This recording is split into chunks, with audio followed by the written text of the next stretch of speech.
Well, good afternoon from the Mojave Desert, just outside of Death Valley, California.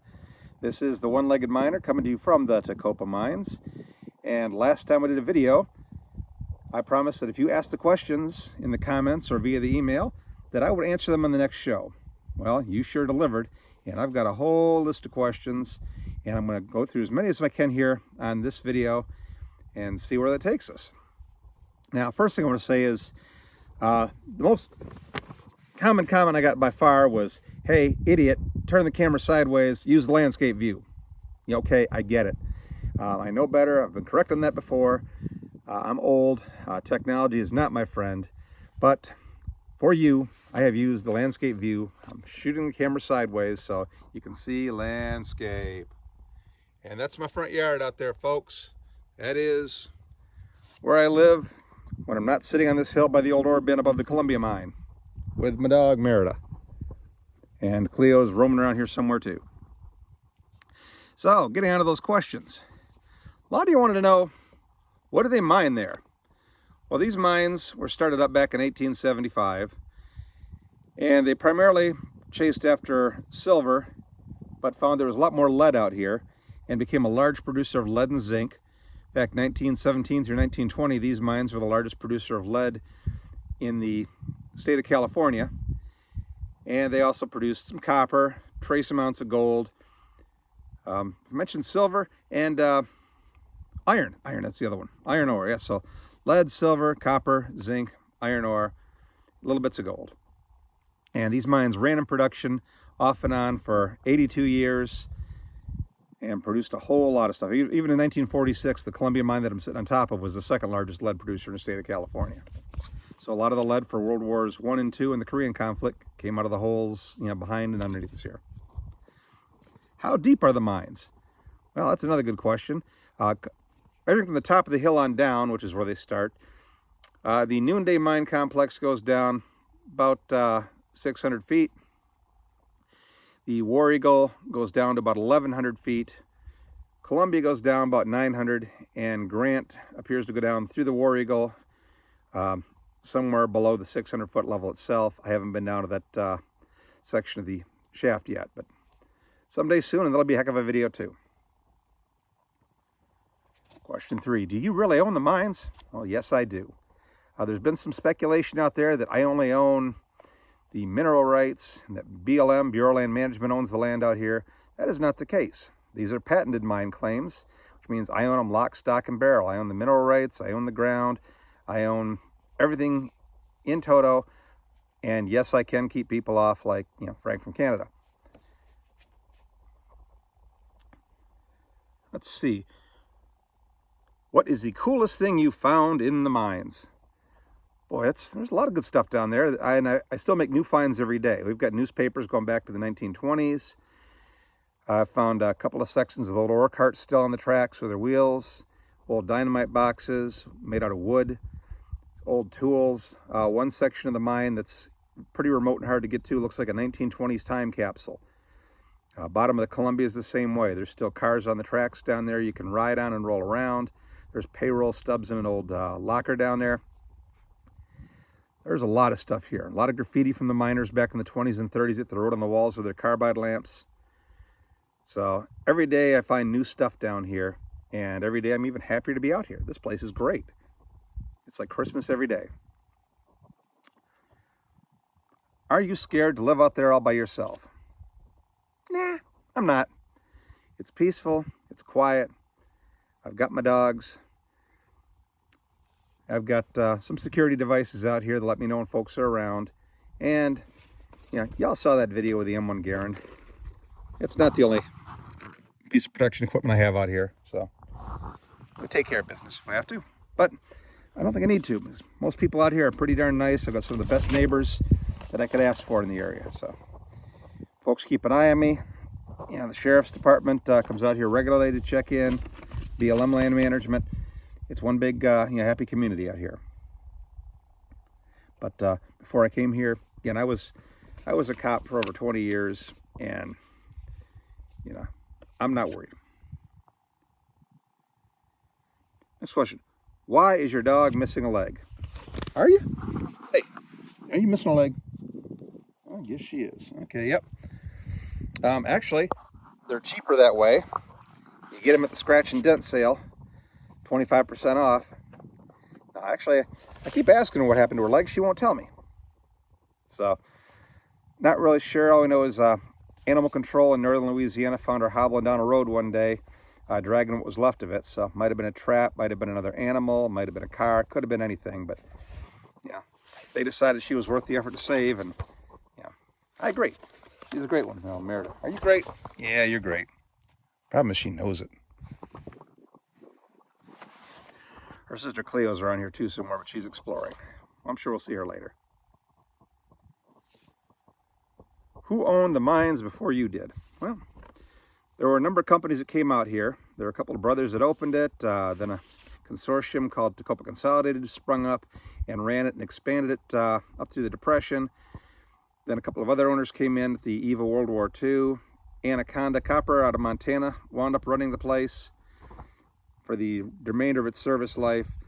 And then it was sold for back taxes. Some wonderful people picked it up that I bought it from, and now I own it. So that's the chain of custody. Such as it works. It's not BLM property like a lot of people think. People come out here and think, oh, this is BLM land. You can't gate this off. No, that's BLM land around me. This is mine. So yeah, I can gate this off. And I do. Are there still minerals, and are you going to mine them? Oh, there's a lot of minerals down there. Every time I walk through, I can see a lot of old iron deposits. I can see traces of copper ore, a lot of galena with lead and silver in it. Yeah, it's all still there. There's a lot of it. Is it worth commercially trying to mine it? I don't think so. And even if it was, I'm not going to. I like the history of this place. I bought it to preserve it and save it. I want to tell the stories of the people that came out here and worked this place and lived here and died long before I was born or came around. So that's what I'm going to do. I'm just going to preserve it and protect it and show it to people, and hopefully generations beyond will be able to see this place as it was and kind of understand what the people who used to work here went through. I mean, they did some incredible work that we wouldn't do today, and their story needs to be told. They're gone. Can we visit you and see the mines? Yes you can.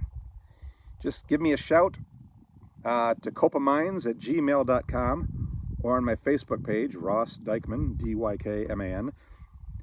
And send me a message, talk to me, and we will arrange for you to come on out here. And you can see the mines if you like. You can camp on the property if you like. I do ask a slight donation here and there to help keep this place up. Timbers and ladders aren't cheap, and there's a lot of work to be done underground. But I did buy the place so I can show people, and I want to share it with people, not kick people off the land. So please, feel free to contact me. Come on out. tecopamines@gmail.com. Oh, I can't read this. Question 2. Are you single? Yes, I am.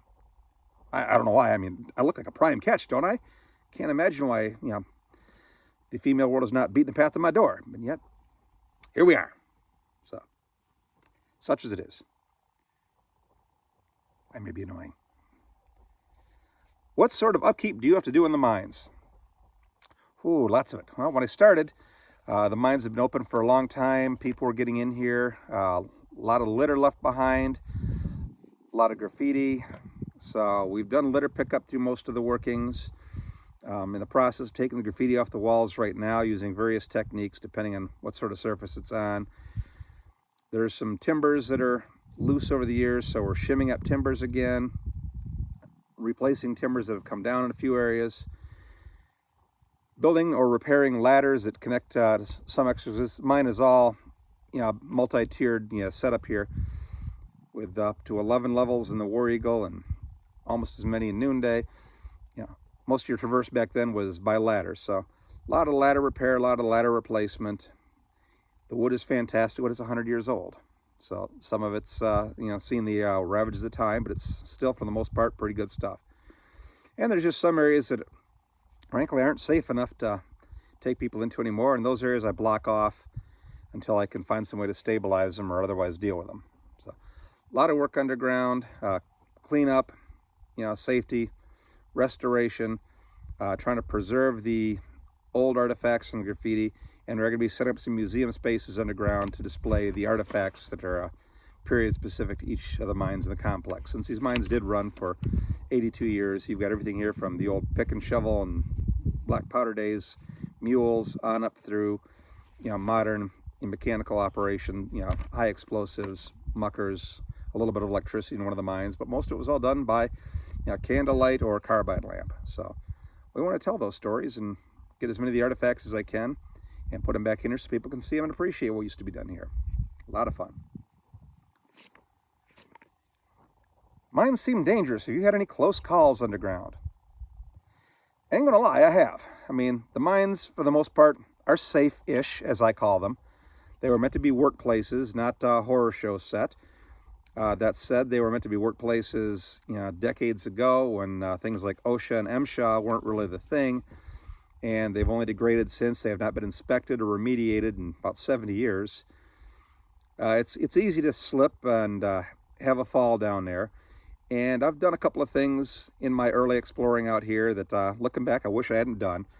But I've survived them, I've learned from them, and I still take the attitude that, yeah, these mines, while they're a little rough down there, it's safer to do that than a lot of other hobbies.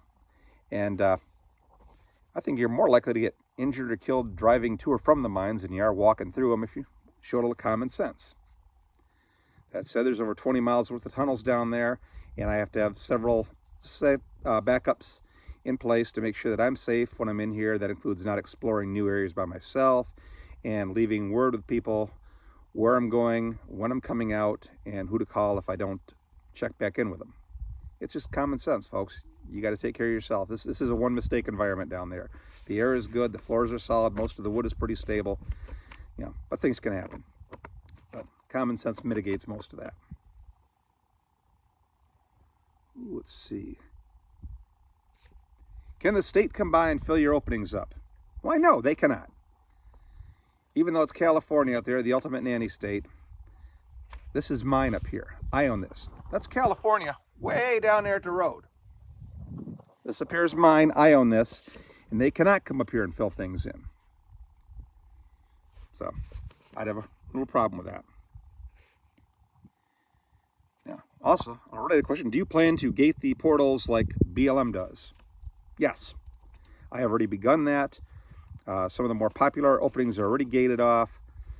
They are bat gates, which are compliant with the bat conservation groups and the BLM's bat gates, because I want to create a habitat for the bats that allow them in and out.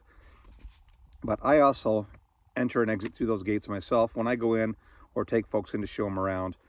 They're not there to lock the world out forever. They're there just to protect the mines and keep the unwanted vandals, trespassers, and thieves out of there, because these mines have seen a lot of damage over the years, especially the last couple of decades due to social media. And I don't need any more fires. I don't need any more timber theft. I don't need any more underground destruction or people coming in and getting hurt on my dime when I'm liable for the place. So yes, there are gates. You can't just come up here and walk in anymore. But if you ask me, I'll take you in. It's kind of what I do. It's what I got them for. Have you talked to Brett at Cerro Gordo? No, I haven't yet. I've always wanted to. I've meant to. I think I sent him an email a while back, but probably got lost in the avalanche of emails he gets. But one of these days I will make contact with Brett. I think he's doing a wonderful job up there in Cerro Gordo with his mine and ghost town. I'd love to go up and see it and pick his brain and learn from his experience, because he's well ahead of me at this. Just like those folks down at Tombstone who run the wonderful mines down there. I can't say enough good things about the way they're running their tours down there. They've got a nice formal tour setup. They have a dinner theater underground. Robert Ellison manages those mines, and they've given me so much wonderful advice and instruction on how to run this place here. I couldn't be more grateful. So if you're down near Tombstone, Arizona, go down and see the Tombstone mines. If you're up near Cerro Gordo, go see Brett. Tell them both I said hi. How did you adapt to losing your leg? And how did you lose it? Well, let's just call it a bad day at the office, shall we? Went to work one day doing my police thing, motorcycle, in traffic, hit by a car. That was all she wrote for that.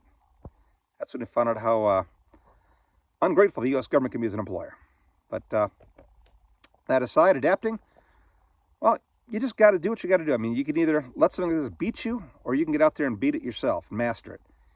And I decided right then I wasn't going to sit back and feel sorry for myself. I was fortunate enough to meet some other amputees at the time who showed me, you know, how they'd come back and what they could do. And you know, I realized that there was nothing going to limit me other than myself.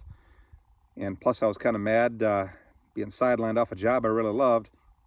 So I put my efforts into getting back in shape, getting back to moving again, walking, running, climbing, swimming, doing all that stuff, and showing the world what I could do, trying to show my job what I could do, because they didn't want to let me come back. They're like, oh, no, you're hurt, you're off, you're done. It's like, no, I'm not. Yeah, you lost a leg, you're pretty much done here.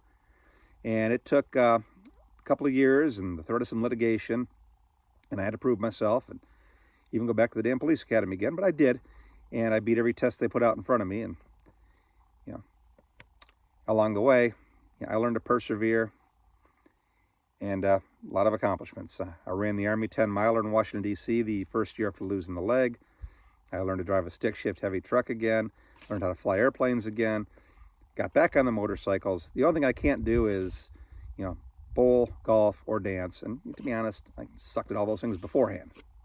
So no loss there.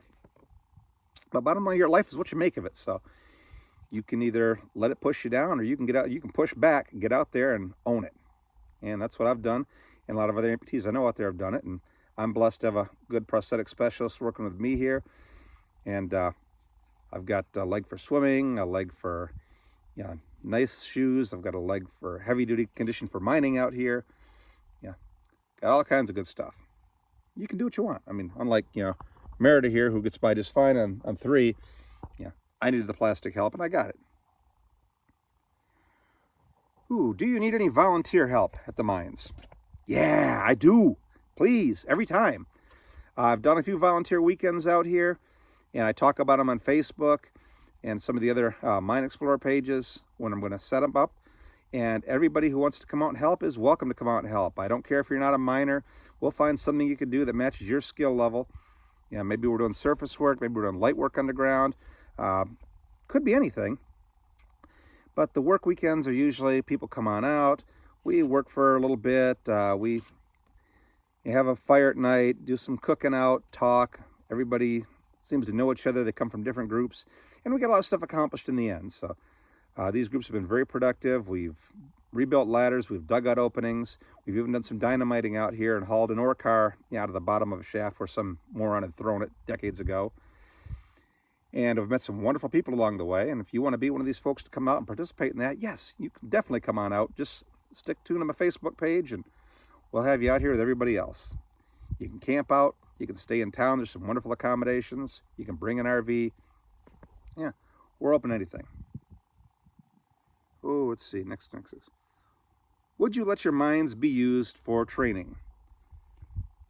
Well, sure.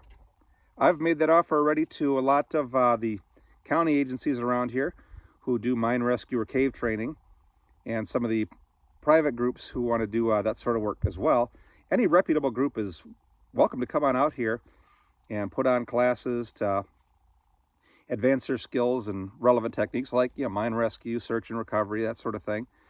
And I've had a couple come out here already, and that's my way of giving back, is if somebody can come out and use the space for reputable training that benefits the rest of the community around here, sure, come on out. Again, tecopamines@gmail.com. We've got the space for you. 20 miles of underground workings and 400 acres topside. Let's see, what else we got here?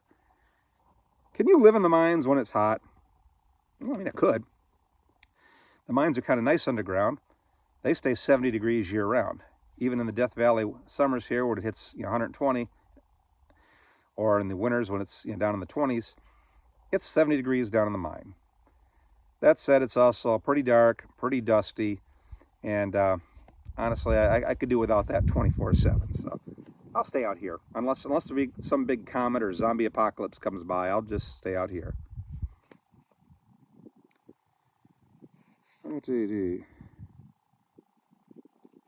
What is Wonder Hussy really like? And yeah, really, 3 people have asked me that. What, you've met Wonder Hussy, what is Wonder Hussy really like? Well, let me tell you, she's fantastic.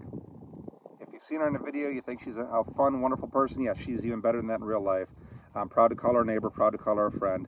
Thanking her for the plug I got here, but yeah, she's someone I like to grab pizza and a beer with in town, or just to hang out with too. She's great people on and off the screen.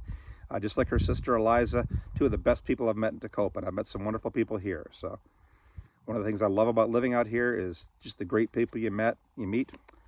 So if you're in the area, come on out. Go to Steak and Beer and meet Eric.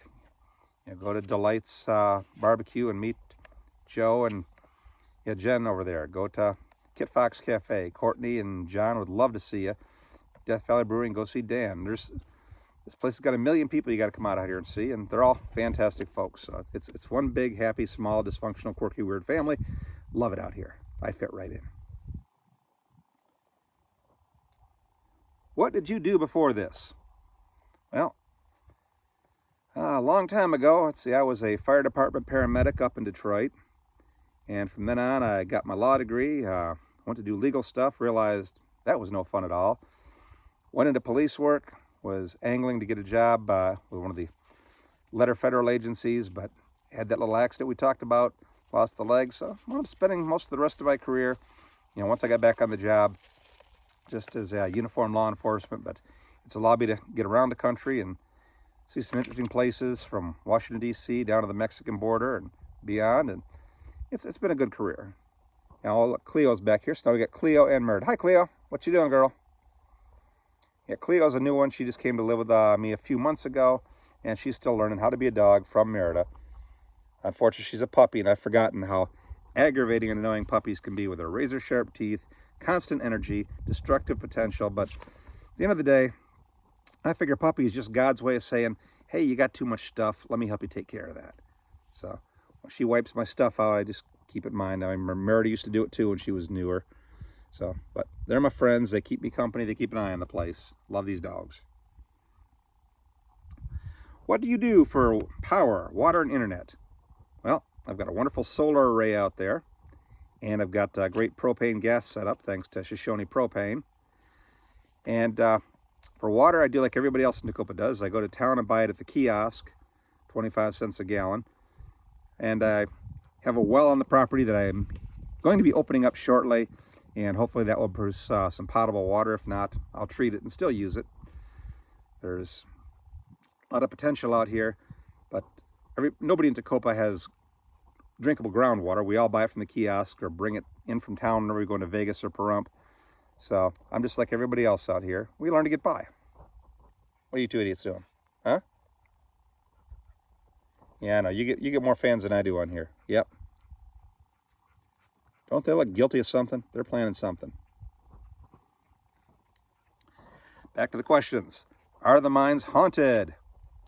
Well, it's been alleged. Have people died in these mines? Yes, they have. Do I believe in ghosts? No, I do not, as a rule. That said, the miners always used to believe there were spirits called Tommyknockers that used to run through the mines. They were beneficial. They were helpful. They played pranks. They warned the miners when bad things were coming.